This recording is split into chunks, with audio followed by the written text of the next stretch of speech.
विश्व में निवास करने वाले सनातनी बहन भाई को सभी को शिवरात्रि की बहुत बहुत साधुवाद, बहुत बहुत।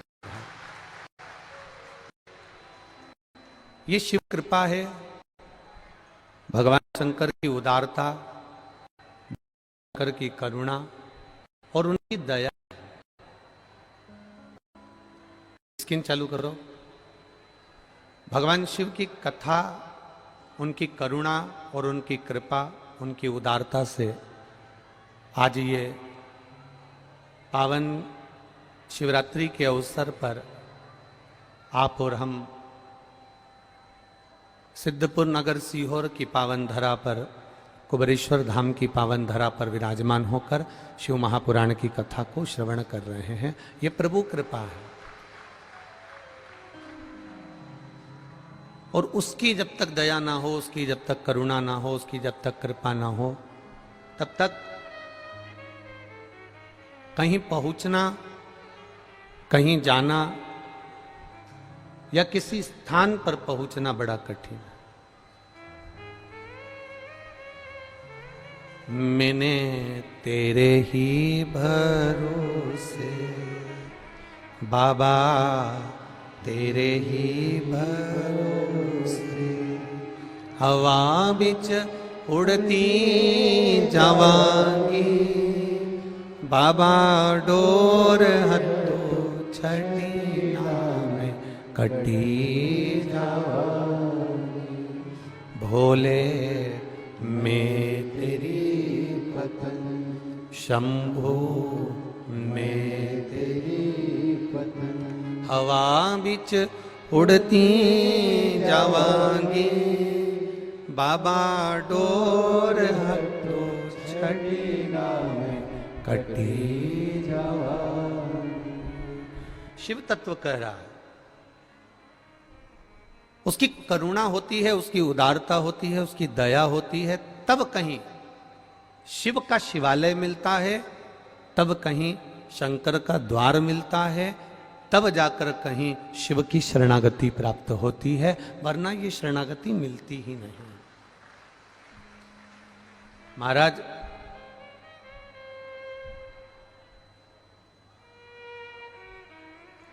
आटा लाना है, चावल लाना है, शक्कर लाना है, शैम्पू लाना है, साबुन लाना है, सर्प लाना है, कितना लाना है, कितना प्राप्त करना है, कितना लेकर आना है, इसकी लिस्ट आप बनाते हो। बोलो, बनाते हो कि नहीं बनाते?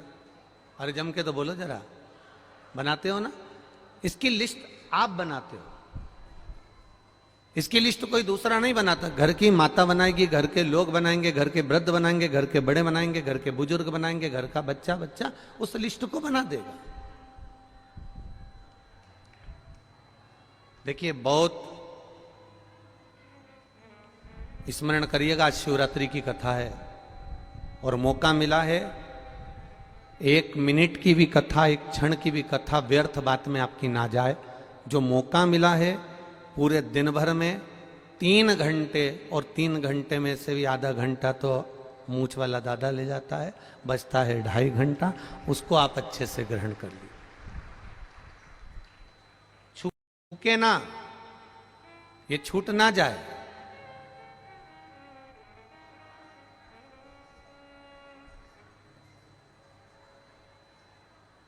ये छूटना नहीं चाहिए। मौका मिला है, इसको श्रवण करो, अपने जीवन में उतारो। महाराज, सामान की लिस्ट आप बनाते हो, सामग्री की लिस्ट आप बनाते हो।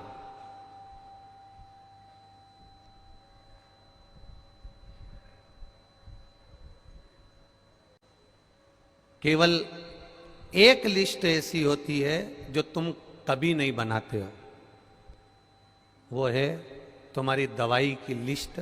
वो लिस्ट दूसरा बनाता है, डॉक्टर बनाता है, कोई दूसरा बनाता है, वो लिस्ट तुम नहीं बनाते। आटा, चावल, दाल, शक्कर, साबुन, सर्फ, पाउडर, जो भी सामग्री तुम्हें चाहिए उसकी लिस्ट तुम बना लोगे। पर एक लिस्ट ऐसी होती है तुम्हारे रोग की, बीमारी की, स्वास्थ्य की, जिसकी लिस्ट तुम कभी नहीं बनाते, दूसरा बनाता है, डॉक्टर बनाता है। उसी तरह तुम्हारे कर्म की लिस्ट बना सकते हो कि तुमने कैसा कर्म करा है, पर भाग्य की लिस्ट तो मेरा महादेव ही बना पाता है।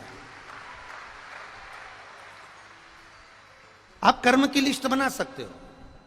कल भी कथा में कहा था, मत बुरे कर्म कर बंदे वरना पछताएगा, भगवान की आंखों से तू बच नहीं पाएगा, तू बच नहीं पाएगा। अरे ओ अज्ञानी मत करना, तेरे कर्म का फल भी तू ही पाएगा, जैसा किया तूने तेरे आगे आएगा। मत बुरे कर्म कर बंदे वरना पछताएगा, भगवान की आंखों से तू बच नहीं पाएगा, तू बच नहीं पाएगा। तुम्हारे कर्म की लिस्ट तुम बना सकते हो, अच्छा करा कि बुरा करा, झूठ बोला ना बोला, सत्य कहा ना कहा, उस कर्म की लिस्ट बनाने वाले तुम हो। भगवान गीता में भी कहते हैं कर्म किए जा, कर्म करो। हम भी आपसे कहते हैं कर्म करो,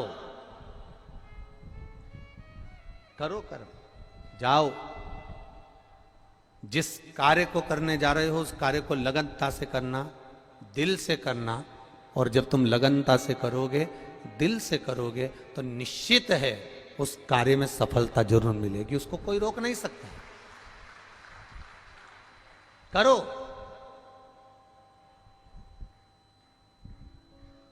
पर बहुत अरमान रखकर नहीं, भीतर अरमान वो होना चाहिए कि मेरा बाबा, मेरा राम, मेरा कृष्ण, मेरा शिव जो देगा, मेरा बाबा जो मुझे प्रदान करेगा वो कम नहीं देगा, जो देगा वो बहुता में देगा और उसकी कोई होड़ नहीं हो सकती।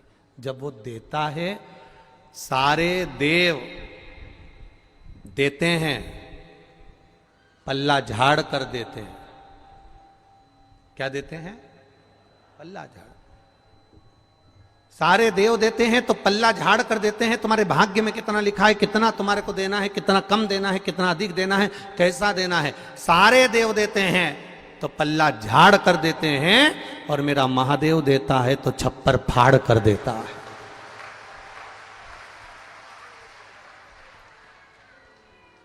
उसकी करुणा कब नहीं है, उसकी करुणा। बहुत जोरदार आवाज है जी, बहुत बढ़िया। वो देता है तो बड़ी बड़े आनंद में देता, बड़े आनंद। और तेरी कृपा बिना न हिले एक भी अणु, लेते हैं श्वास तेरी कृपा से। उसने देने में कोई कमी नहीं रखी, बस अपने भीतर थोड़ा सा संतोष रूपी धन होना चाहिए। एक गुरुजी के 2 चेले थे। जजमान ने कहा तुम्हारे शिष्यों को हमारे घर में भोजन करने भेज देना। ठीक है, भेज देंगे। अब गुरुजी ने दोनों चेलों को भोजन करने के लिए भेजा। और भोजन करने के लिए जब गुरुजी ने भेजा तो दोनों से कह दिया अच्छे पेट भर कर खा करा ना हो, जो भी मिले उसको अच्छे से पाना, प्रेम से पाना, आनंद से पाना।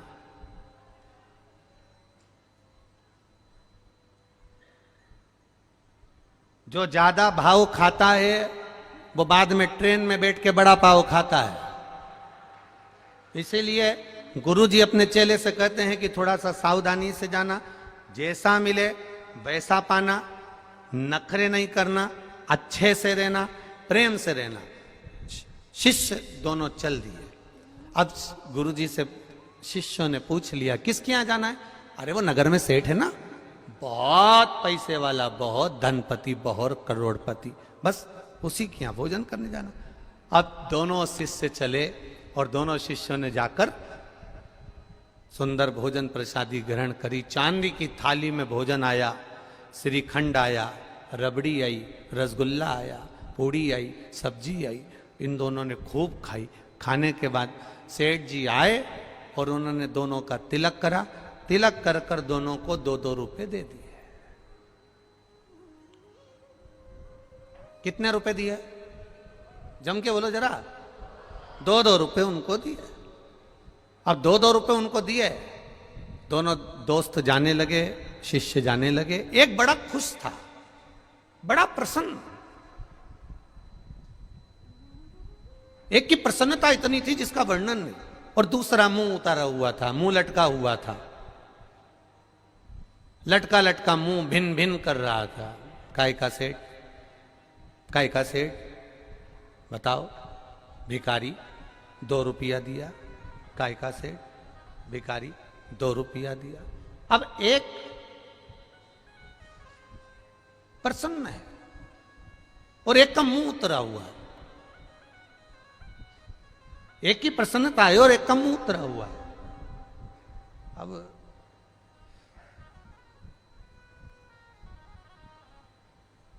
गुरुजी के पास गए तो गुरुजी ने देखा कि एक तो इतना खुश हो रहा है, इतना खुश हो रहा है, इतना खुश हो रहा है, और एक को देखो तो मुंह उतरा हुआ है। क्या बात है? इसको दक्षिणा ज्यादा मिली है क्या? इसको दक्षिणा ज्यादा मिली है क्या? नहीं नहीं, गुरुजी मुझको भी 2 रुपए मिले हैं और इसको भी 2 रुपए मिले हैं, तो तेरा मुंह क्यों उतरा हुआ है? अरे गुरुजी पूछो ही मती। चांदी की थाली में खाना खिलाया, पूड़ी रबड़ी श्रीखंड सब दिया, और दक्षिणा तो देखो कितनी दी? 2 रुपए। अब गुरुजी ने दूसरे से पूछा कि तू इतना खुश क्यों हो रहा है, तुझे दुख नहीं हो रहा? अरे गुरुजी, सेठ जी के घर गया, जिंदगी में आज तक चांदी की थाली में खाना नहीं खाया था। खाना खाया, श्रीखंड रबड़ी खाई, और गुरुजी वो सेठ जो कभी किसी को 1 रुपया नहीं दे, उसने मुझे 2 रुपए दिए। इससे बड़ी खुशी जिंदगी की नहीं हो सकती। जो कभी किसी को 1 रुपया ना दे, वो मुझे 2 रुपए दे रहा है, जिंदगी की इससे बड़ी खुशी नहीं हो सकती। तो गुरुजी ने दूसरे चेले से पूछा, क्यों रे, तुझे दुख क्यों हो रहा है? अरे गुरुजी पूछो ही मती, मैंने तो सोचा था इतना करोड़पति चांदी की थाली में जब भोजन करा रहा है, इतना अच्छा अच्छा खाना खिला रहा है, तो मेरा मन कहता है कि ये जरूर दक्षिणा में 100 रुपए तो देगा। बस हमारे दुख का कारण यही है कि हम इतनी अभिलाषा लेकर चलते हैं, वो थोड़े में हम संतुष्ट नहीं हो पाते कि जो मिला वो परमात्मा की कृपा से मिला है। जो दिया उसने कम ना दिया। अच्छा परिवार दिया, अच्छा कुटुंब दिया, अच्छे बच्चे दिए, अच्छी पत्नी दी, अच्छे माता पिता दिए, ये सारे संबंध हमको दिए, सारे संबंध। दुनिया का केवल एक संबंध ऐसा होता है जो 84 लाख योनियों में मनुष्य का शरीर भी आता है। इस 84 लाख योनियों के अंतर्गत केवल एक संबंध ऐसा होता है जो केवल एक बार मिलता है। वो संबंध है माता पिता और पुत्र का। माता पिता और पुत्री का ये संबंध केवल एक बार मिलता है। बाकी तुम जितने जन्म लोगे, तुम कुत्ता बन के भी पैदा हो गए तो ये जगदम्बा ये भी जन्म ले लेगी। तुम मेंढक बन के जन्म ले लिए तो ये मेंढकी बन के जन्म ले लेगी। तुम चिड़िया बनकर जन्म ले लिए तो ये चिड़िया बन के जन्म ले लेगी। पत्नी हर जन्म में मिलेगी, बच्चे हर जन्म में मिलेंगे, परिवार हर जन्म में मिलेगा, घर हर जन्म में मिलेगा, कुटुंब हर जन्म में मिलेगा, पर केवल एक संबंध ऐसा होता है कि माता पिता पुत्र और बेटी का संबंध केवल एक बार होता है, यह संबंध दूसरी बार नहीं। जो आज माता पिता मिले हैं ये दूसरी बार मिलने वाले नहीं हैं। करो आदर, करो सम्मान, करो सत्कार। इसका हवा आ रही है थोड़ी सी, इसका आदर करिए, सम्मान करिए, सत्कार करिए।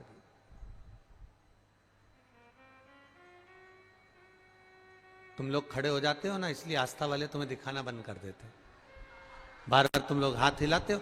आप बैठे रहोगे अपनी जगह पर, कथा का रस तत्व ग्रहण करो कि टीवी की ओर देख रहे हो, इशारा करना। आप लोग आनंद लो, कथा का रस तत्व ग्रहण करो। महाराज, संबंध एक है, वो माता पिता का संबंध है, और वो माता पिता का जो संबंध है बच्चों से, वो संबंध केवल एक बार रहता है। पुत्र का माता पिता के प्रति, बेटी का माता पिता के प्रति, बाकी का कोई संबंध बार बार नहीं होता, बार बार नहीं, कोई संबंध। ये एक ही बार मिला है, बाकी के सारे संबंध मिलते जाए, मिलेंगे। करो भजन, तुम्हारे समान की लिस्ट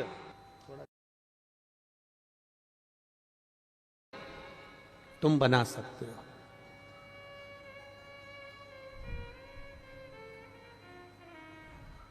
पर एक लिस्ट है तुम्हारी दवाई की जो डॉक्टर बनाता है। कर्म की लिस्ट तुम बनाओ। मैं मृत्युलोक में जन्मी हूं, मैं इस मृत्युलोक में आई हूं, अच्छा कर्म करूंगी, अच्छा कर्म करूंगा, जिंदगी में कोई ऐसा कार्य कर कर जाऊं कि अंत समय में वो परमात्मा से मिलन हो जाए। और जब उस परमात्मा से मिलन होगा तो वो मिलन फिर आखिरी होगा, आखिरी।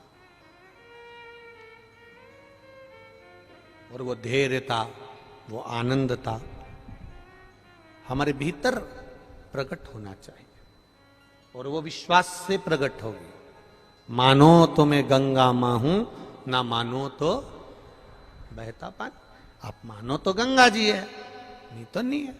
आप मानो तो कुबेरेश्वर धाम का कंकर शंकर है, और ना मानो तो वो तो तुम्हारे गांव में भी कंकर है। मानो तो उसके ऊपर विश्वास लेकर अगर कुबेरेश्वर धाम आए हो, भरोसा लेकर अगर कुबेरेश्वर धाम आए हो, और बाबा के चरणों में बैठकर अगर कथा सुन रहे हो, श्री शिवाय नमस्तुभ्यम कह रहे हो, तो ये भी विश्वास मानकर जाना कि वो तुम्हारा बैग नहीं खोलने देगा, 3 महीने में वापस बुला ही लेगा। भरोसा रखिए, विश्वास, दृढ़ता। और जब तक भरोसा दृढ़ ही नहीं होगा तब तक वो मिल नहीं सकता। एक बच्चे को माता पिता गर्मी की छुट्टी में अपने माता पिता के यहाँ ले जाते थे, दादा दादी के। बच्चा रोज हर गर्मी की छुट्टी में दादा दादी के यहाँ जाता था।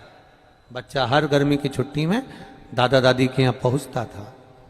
अब बच्चा जब हर गर्मी की छुट्टी में दादा दादी के यहाँ पहुंचता, माता पिता के साथ बैठ कर जाता ट्रेन में, दादा दादी के यहाँ रुकता।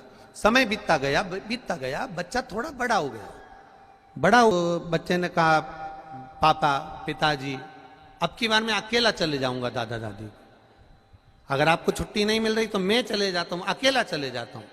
अब बच्चे ने जिद करी तो पिताजी ने एक पर्ची लिखी, और पर्ची लिखकर पिताजी ने उसकी जेब में डाल दी और उसको ट्रेन में बिठा दिया। ट्रेन में बिठाया, वो जाने लगा। अकेला जिंदगी में पहली बार गया था, पहली बार घर से बाहर निकला था। अब पर्ची डालकर जेब में पटक दी और उसको वो चल दिया। ट्रेन में बैठा, बेटा घबराना नहीं हो, चिंता मत करना हो, मजा आएगा, तेरे चाचा जी मिलेंगे, तेरे काका जी मिलेंगे, वो तुझको उतार लेंगे। तो टेंशन मत लेना हो, बच्चा जा रहा है, उसको थोड़ा सा भय लगा। जैसे ही टीसी आया, चेकर आया और उसको भय लगा। जब उसको भय लगा तो उसने सोचा कि ना जाने पिताजी ने जेब में क्या रखा है, देखूं तो सही। और उसने जेब में से पर्ची निकाली और पर्ची निकाल कर जेब में से पढ़ा तो उस पर्ची में लिखा था, चिंता मत कर, बैठे रहे, मैं पीछे वाले डब्बे में बैठा हूं, तो टेंशन मत ले। बच्चा निर्विज्ञ हो गया। अब बच्चे को रत्ती भर की चिंता नहीं है। अभी टेंशन था, अभी चिंता थी।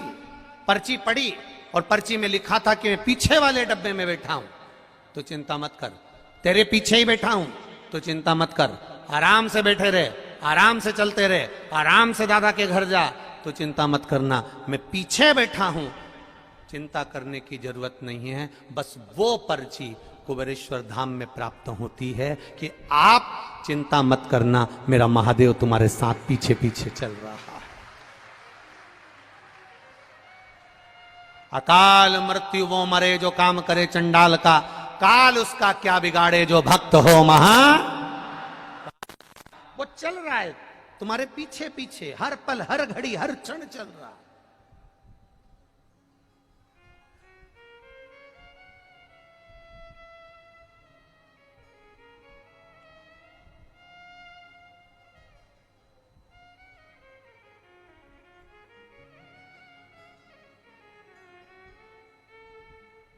हर घड़ी चल रहा है, हर पल चल रहा है।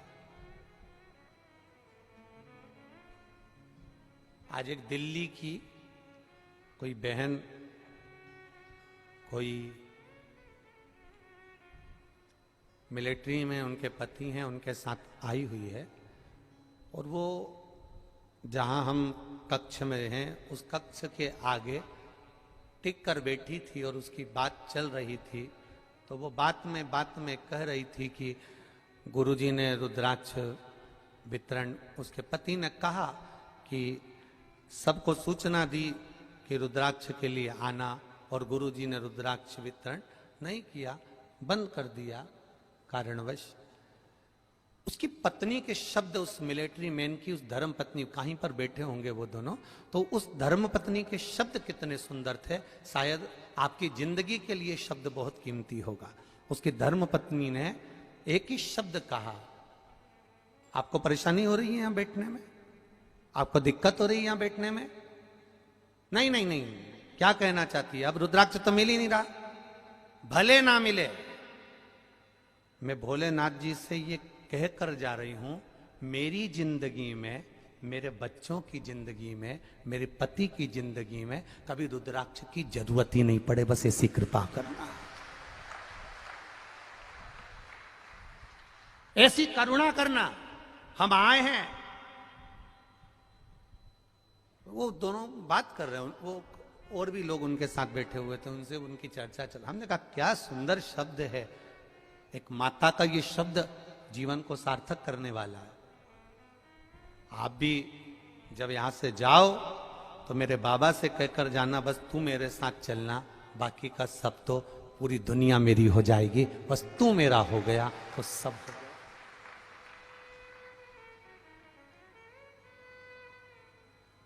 अगर तू मेरा है तो दुनिया सब मेरी है, और तू नहीं तो फिर कुछ नहीं, कुछ नहीं। महाराज, भगवान का एक नाम है भिक्षुवर, और भिक्षुवर अवतार की कथा कल चल रही थी। भगवान शंकर जब सत्यारथ के मर जाने के बाद उसकी धर्म पत्नी गर्भ से थी, और वह धर्म पत्नी भी बच्चे को जन्म देकर घाट पर छोड़कर जब पानी पीने के लिए गई तो घड़ियाल ने, मगर ने उसको पकड़ लिया और वो धर्म पत्नी भी मर गई। पार्वती जी के मन में संशय आ गया था, पार्वती जी के मन में संशय प्रकट हो गया था कि ये शंकर भगवान की उपासना करता है, ये शिव का भजन करता है। राजा सत्यारथ शंकर भगवान को जल चढ़ाता है, राजा सत्यारथ भगवान शंकर की आराधना करता है, शिव की आराधना करता है। उसके बाद भी इसके प्राण छूट गए। इसकी धर्म पत्नी वो भी भगवत भजन में डूबी रहती है, उसके प्राण छूट गए। इसकी राज सत्ता चली गई, उसका वैभव चले गया, उसका बच्चा नदी के घाट पर पड़ा हुआ है। शिव जी के सामने प्रश्न का अंबार था, भगवान शंकर के सामने ढेर प्रश्न थे।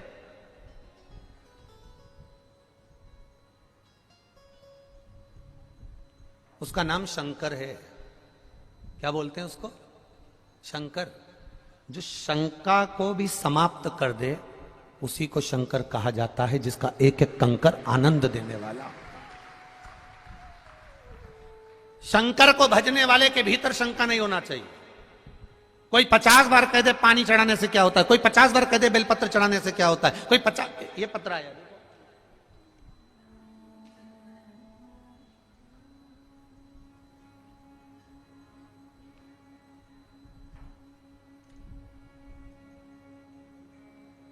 मेरा नाम पुनीता उपाध्याय है, ग्राम कारो, जिला बलिया। फोन नंबर ये है। कहीं बैठी हो? पुनीता उपाध्याय, ग्राम कारो, जिला बलिया। फोन नंबर ये। कहीं बैठी होंगी तो स्मरण करेंगे। मेरे भोले बाबा का क्या बखान करूं, जितना भी वर्णन करूं उतना कम है। आप भी हमारे साथ पत्र पढ़ा करो जो टीवी पर दिखाया जाता है। जितना वर्णन करूं उतना कम ही है। मैंने पशुपति व्रत किया था। जब 5वां व्रत पूरा होने पर रिजल्ट रेलवे का आने के लिए मैंने कहा था, क्योंकि पहले एग्जाम दे चुकी थे तो परंतु उसमें पास नहीं हुए थे। अब की रेलवे का एग्जाम दिया तो मैंने पशुपति व्रत करा, बेलपत्र शहद का प्रयोग कर कर शिव जी को अर्पण करा और बाबा से विनती करी, बाबा ऐसी कृपा करना, ऐसी दया करना, ऐसी करुणा करना कि इनका रेलवे में हो जाए। और बाबा की कृपा से जैसी 5वां पशुपति व्रत पूर्ण हुआ और बाबा की कृपा से उनका रेलवे में सिलेक्शन हो गया। ये शिव तत्व है, ये घड़ी है। जो शंका रखकर शिव की आराधना करता है उसके भीतर शंका के कारण शिव प्रवेश ही नहीं कर पाता।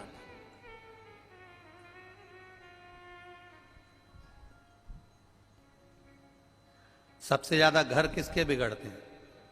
जो शंका में रहता है। किससे बात कर रहे थे? कौन है वो? एक बार मेरे सामने आ जाए ना तो उसके तो चिमटा छोड़ दूं।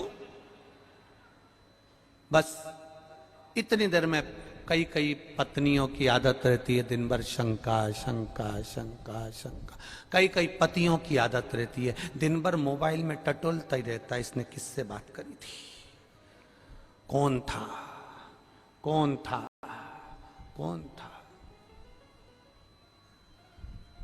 अपनी आनंद की जिंदगी सब नरक कर ली केवल शंका करते करते करते करते। एक बार अगर विश्वास करा होता तो शंका बीच में आती ही नहीं।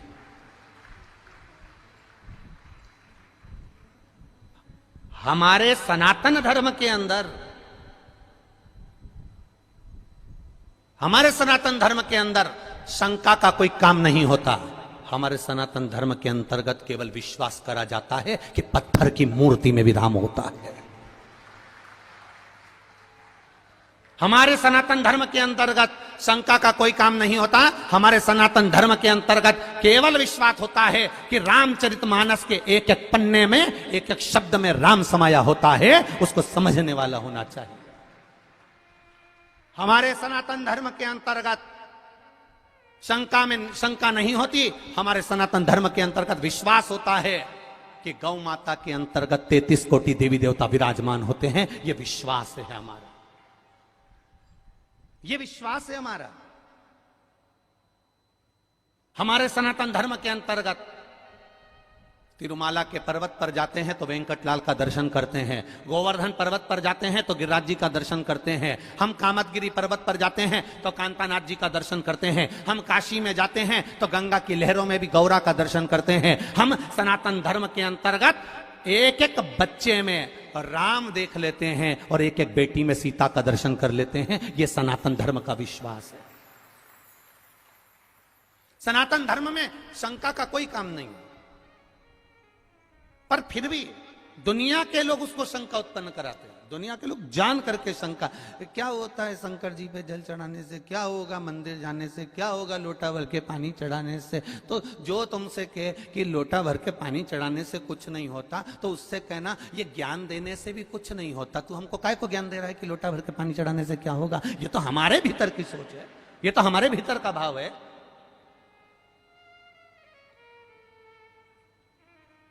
शिव का जो भक्त होता है वो विश्वास पर जीता है, भरोसे पर, दृढ़ता पर जीता है। दुनिया कुछ भी कहे, वो अपनी भरोसा, अपनी दृढ़ता शंकर के चरणों में रखता है, शिव के चरण।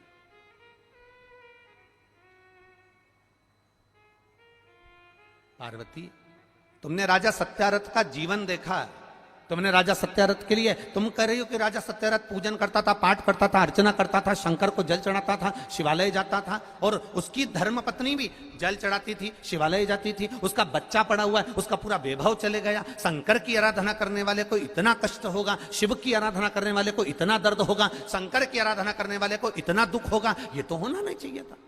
ये दुख कैसे आया?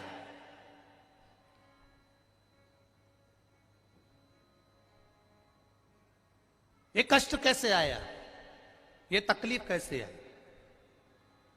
शिव जी ने कहा, पार्वती चल मैं तुझे घुमा के लाऊं, और घुमाया। जलाशय में पार्वती जी को पूरी लीला का दर्शन करा दिया कि पूर्व समय के भोग के कारण, पूर्व समय के दूसरे का सामान ले लिया था, दूसरे के घर पर आक्रमण कर दिया था, दूसरे का वैभव चुरा लिया था, दूसरे का धन चुरा लिया था, दूसरे की सत्ता चुरा ली थी।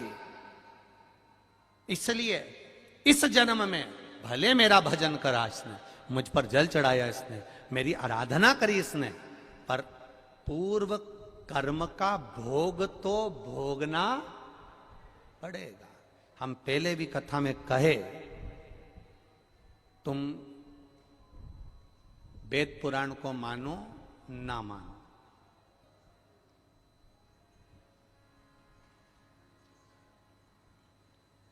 तुम धर्म शास्त्र को मानो ना मानो, तुम अपने बड़ों को मानो ना मानो, तुम अपने गुरु को मानो ना मानो, पर इतना जरूर मानकर चलना कि कर्म का भोग तो परमात्मा को भी भोगना पड़ा, तो अपन तो मनुष्य हैं, भोगना पड़ता ही है, पड़ेगा। कोई तुमसे कह दे मेरे पास आकर बैठ जा, मैं दुख नहीं आने दूंगा, कोई तुमसे आकर कह दे कि मेरे पास आकर बैठ जा, मैं ऐसा काम कर दूंगा कि तुम्हारे जीवन में दुख नहीं आएगा, तकलीफ नहीं आएगी, कष्ट नहीं आएगा, तो समझ लेना कि ये बेवकूफ बना रहा। दुख आएगा, कष्ट आएगा, रोग आएगा, बीमारी आएगी, तकलीफ आएगी, क्योंकि पूर्व के कष्ट का, पूर्व के कर्मों का भोग हमको भोगना है। पूर्व के कर्मों का भोग हमको भोगना, वो कौन भोगेगा? तुम्हारी कमाई के हिस्सेदार होते हैं तुम्हारी पत्नी, तुम्हारे घर के माता पिता, तुम्हारे भाई बंधु और तुम्हारे बच्चे तुम्हारी कमाई के हिस्सेदार होंगे। पर एक बात अपनी जिंदगी में उतार कर रखना, तुम्हारे कर्म के हिस्सेदार नहीं होंगे कि तूने कमाया कैसा था। तुम्हारी कमाई के हिस्सेदार तुम्हारी पत्नी भी होगी, तुम्हारे बच्चे भी होंगे, बेटा भी होगा, बेटी भी होगी, माता भी होगी, पिता भी होंगे, भाई भी होंगे, बंधु भी होंगे, बहनें भी होंगी, उनके सारे रिश्तेदार होंगे, तुम्हारी कमाई के हिस्सेदार होंगे, पर तुम्हारे कर्म के हिस्सेदार नहीं हो सकते। कर्म का भोग तो तुझे अकेले ही भोगना है। तब वो परमात्मा भी कहेगा कि तेरा क्या होगा रे कालिया, फिर वो भी कहेगा कि होगा क्या, क्या कर्म करेगा। कोई दूसरा नहीं भोगेगा, हमें भोगना है, हमें।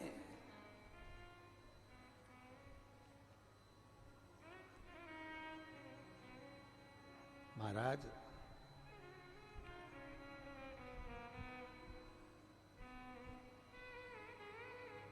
कर्म का भोग तो भोगना, कोई दूसरा नहीं भोगने वाला।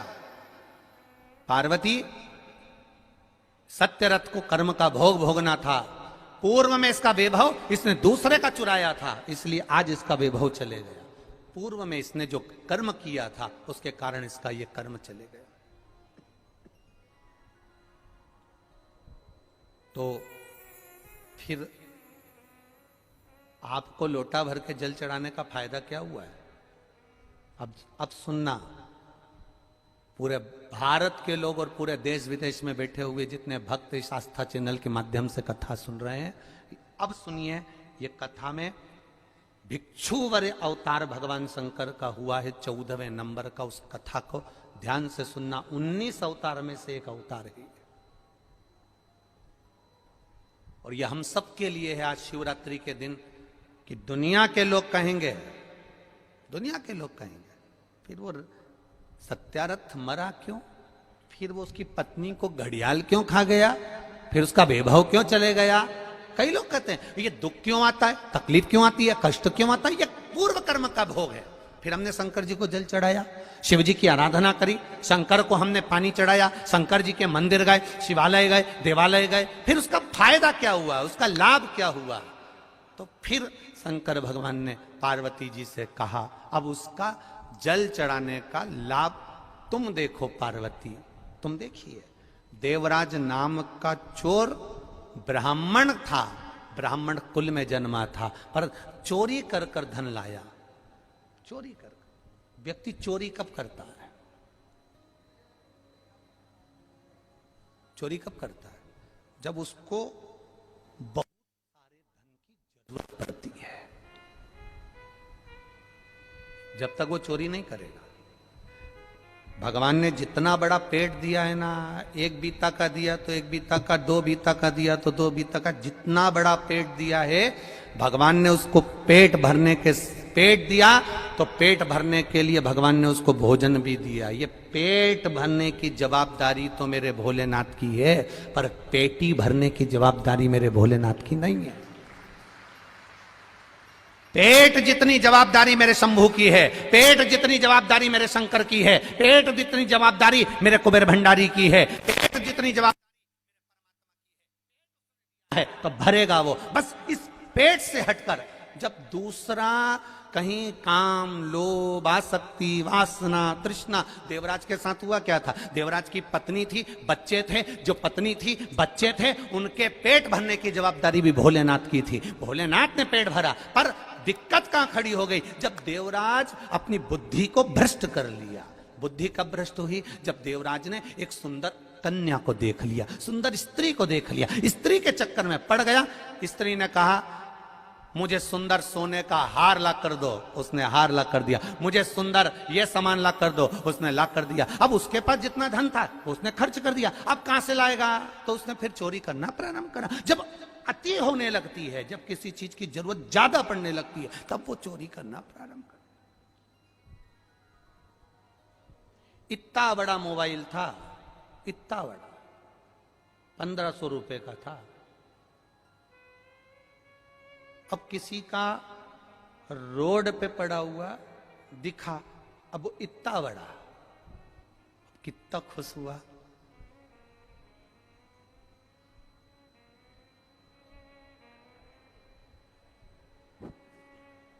उठा लिया। आसक्ति बढ़ गई, लोभ बढ़ गया, ले गया, चले गया, बढ़ गया लोभ, ले गया वो। अब क्या कभी मोबाइल बेकार नहीं होगा? अरे बोलो तो जम के जरा जीजियो, नहीं होता क्या? कभी नहीं होता क्या? होता है। मालूम पड़े लेकर गया था, जेब में से गिर गया, स्क्रीन टूट गई, बेकार हो गया, कितने दिन चलेगा? पर यदि वही मोबाइल जो मिला था और एक बार अनाउंस करवा देता कि साहब ये मोबाइल मिला है, जिसका भी हो, ये कलर है उसका, ये मोबाइल है उसका, नंबर बताकर वो मोबाइल लेकर चले जाए। अगर वो मोबाइल उस व्यक्ति तक वापस पहुंच जाता तो उसके हृदय से, दिल से जो आशीर्वाद निकलता, वो एक मोबाइल, ये तो साधारण सा था, वो कटे हुए सेव फल का आ जाता, एप्पल का आ जाता, अगर केवल समर्पण का भाव जागृत हो जाता तो। समर्पण का भाव।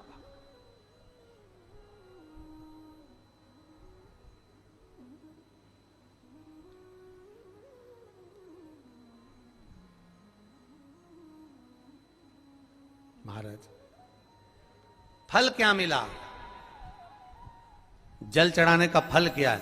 शिव जी ने कहा देवराज की कथा याद रखो, शंकर जी के मंदिर में चोरी कर का धन लेकर गया, वापिस लौट कर आया, आने के बाद बेलपत्री के वृक्ष के नीचे बैठा था और स्वास्थ्य खराब हुआ, शरीर में ताप पड़ा, बीमारी हो गई, रोग हो गया, मर गया। मरा, शंकर जी ने उसके लिए नंदी लगाया, नंदी पर बैठकर वो कैलाश धाम गया। तो इसने तो पाप करा था, इसने तो चोरी करी थी, इसने तो ये चोरी का धन लाया था, और इसने तो कभी शंकर का गुणगान नहीं करा, फिर मरकर इसको कैलाश धाम कैसे मिल गया? तो देवराज ने भी ये प्रश्न किया। तो भगवान शंकर नंदी पकड़कर जब चल रहे थे तो नंदी जी बोल दिए, सुन देवराज, ये तेरा पुण्य नहीं है, ये तेरा पुण्य नहीं है देवराज, जो तुझे मिल रहा है कैलाश धाम, ये पुण्य है तेरी बूढ़ी माँ का, जो रोज शंकर के मंदिर जाती थी, लोटा भर के जल चढ़ाती थी, उसका पुण्य बेटे के हिस्से में आ गया। ये पुण्य है। ये इतने जजमान बैठे हैं 15-16, ये इन जजमानों का तो पुण्य है, परंतु इनके बच्चों को भी ये सोच लेना चाहिए, इनके बेटे और बहुओं को भी ये सोच लेना चाहिए, सबसे ज्यादा प्रसन्न होना चाहिए इनके बेटे और बहुओं को, इतना खुश होना चाहिए कि हमारे माँ बाप का कोई तो पुण्य होगा जो शिव महापुराण की कथा के यजमान बनकर बैठे हैं, कोई तो पुण्य होगा। प्रसन्नता होना चाहिए। आज वो पूना वाले जजमान जा रहे थे, जाने का था उनका, तो कह रही थी उनके यहां से, एलईडी चालू करिए, पूना वाले जजमान के घर से बोल रही थी, बहू रानी कहे गुरुजी थोड़ा जरूरी काम है तो हम पुणे जा रहे हैं, पर जाते जाते हमको कुछ नहीं चाहिए, बस जजमान पद जैसे यहां मिला है ऐसी कृपा एक बार कर दो कि ऐसी जजमान पद पुणे में भी एक बार मिल जाए, बस महादेव से ये प्रार्थना, ऐसी कृपा कर दीजिए, ऐसी दया।